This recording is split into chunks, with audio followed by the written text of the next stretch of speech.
replaced the whole universe, and I loved it. It's gone. Many tears were shed that day as fire took from us a beloved landmark. The carousel at Seabreeze, which dated back to 1905, was a source of joy for generations. The impact of the smoke and flames wasn't lost on even the youngest to witness the destruction. I had lots of memories of lots of them, and they're just crumbled now. It took less than 2 hours to destroy nearly a century of history. Investigators say the sparks from a worker's blowtorch started the blaze. About 150 firefighters on the scene could do little but watch and remember. Kind of weird. I mean, you come here as a kid, spent a lot of time here, and it's kind of sad to see this go down like that. It's just a wood old building, but it's a lot more than that, obviously, to us. The heritage, the history, my grandfather, my great-great-grandfather who brought that carousel to the park, is gone. John Norris says there have been many disappointing moments since his family opened Seabreeze nearly a century ago, though none this devastating. Norris says the park has always managed to rebound, though, and he expects that Seabreeze will rise again above the flames. We'll do a lot of scrambling, and we'll be back on track this summer. There's no doubt about it.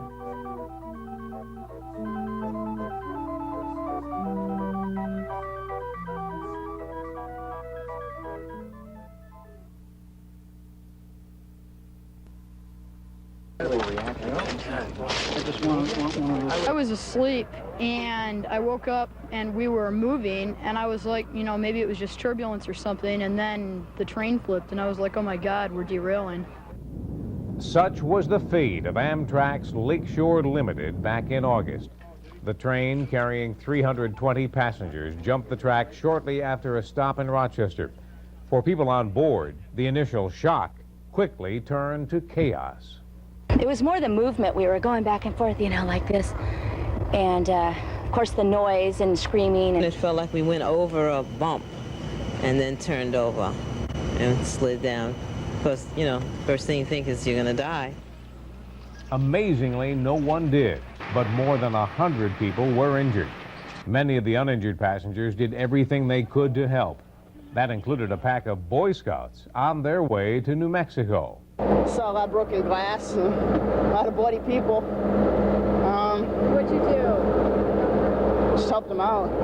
Took the ones out that could be taken out, and let the EMTs do the rest. Those EMTs were just part of a support team that quickly sprung into action. Local volunteers helped set up shelter and provided comfort for startled travelers. You have to help people. How can you not help mankind? I mean, I don't care. I just couldn't walk away from anybody.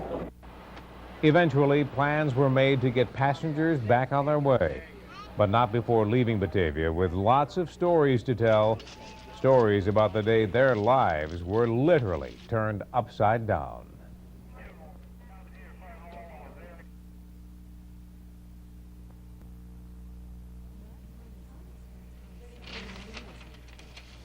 A seismograph told the story, a tremor measuring 3.6 on the Richter scale.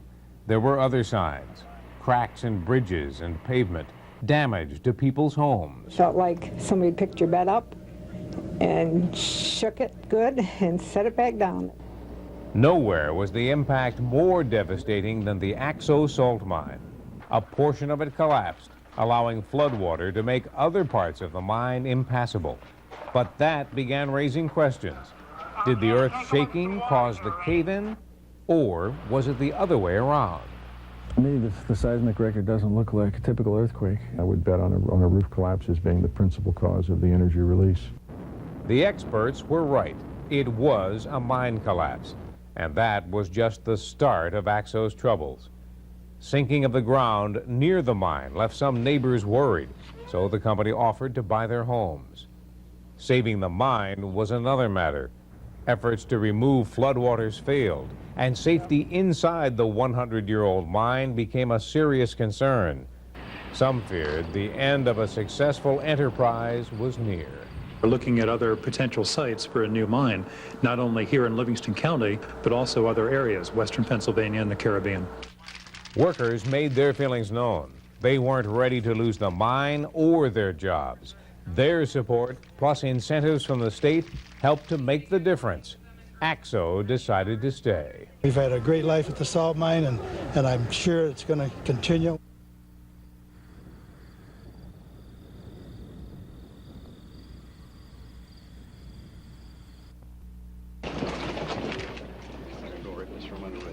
For many people, this is not the image of a killer, but the image of Eric Smith masks a frightening reality, the reality that this 14-year-old violently took the life of a little boy.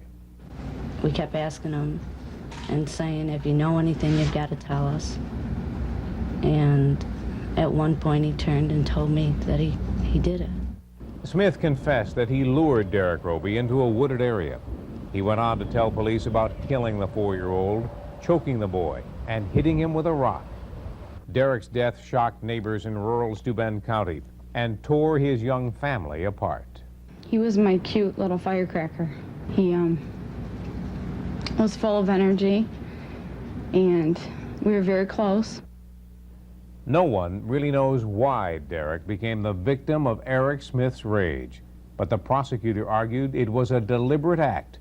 Smith's attorney told jurors his client suffered from a mental defect and was not responsible for his actions. To pick this up and throw this down on a little boy's head, that suggests calm, deliberate action, a plan. The evidence in this case demonstrates that Eric knew exactly what he was doing. After a full day of deliberations, jurors sided with the prosecutor. So you find the defendant guilty of murder in the second degree? Yes. Is that unanimous? Yes. This is hopefully somewhat of an end to where we can start building on and going from here.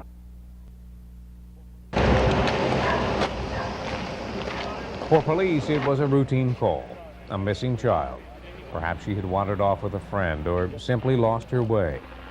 But little Kaylee never did come home that night, and by daybreak, the search had expanded. People leaving her apartment complex were stopped and questioned. Stay, please. Anybody home? Homes were searched. Okay, let's go. Try to stay in line. But still, no sign of Kaylee. Her disappearance raised many questions and concerns. With all the people that live around here, that anyone could even contemplate taking a child. Hopefully that's not what happened. Police could rule nothing out. The lack of solid leads became an obvious source of frustration. What we have basically is a 4-year-old girl who was disappeared from the face of this earth with no witnesses. That prompted a lot of worry. Parents around East Rochester stayed close to their kids, but no one lost sight of the grief being felt by one family. People sold ribbons and handed out flyers, all a sign of support. But after days without Kaylee, the time had come for her parents to make their plea. Kaylee's a good little girl. She loves to be around children. She loves to watch her party shows. Just bring her home safely. And we don't care who took her or why. But with all the love in our heart, we are just begging you to bring her home.